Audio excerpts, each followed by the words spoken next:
మనిషితో మాట్లాడే గ్రంథం బైబిల్ గ్రంథం. గమనించాలి, పరిశుద్ధ గ్రంథమైన బైబిల్ గ్రంథము మనిషితో మాట్లాడే గ్రంథం అండి.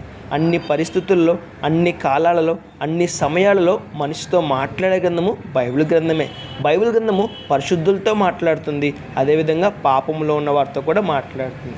పాపంలో ఉన్న వారిని గద్దిస్తూ, వారికి బుద్ధి చెప్తూ, దేవుని గురించిన విషయాలను తెలియచేస్తూ, పాపముకు ఫలితాన్ని గురించి వారిని హెచ్చరిస్తూ పాపులతో మాట్లాడుతుంది.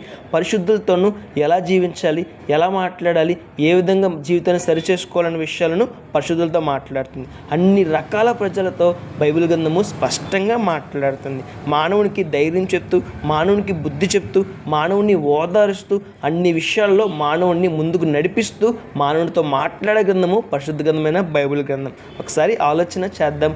అనుదినము పరిశుద్ధ గ్రంథమైన బైబిల్ గ్రంథాన్ని చదువుదాం, దేవుని మాటలు తెలుసుకుందాం, దేవుని గురించి తెలుసుకుందాం. రేపటి దిన శ్రేష్టమైన ఆశీర్వాదాన్ని పొందుకుందాం. May God bless you.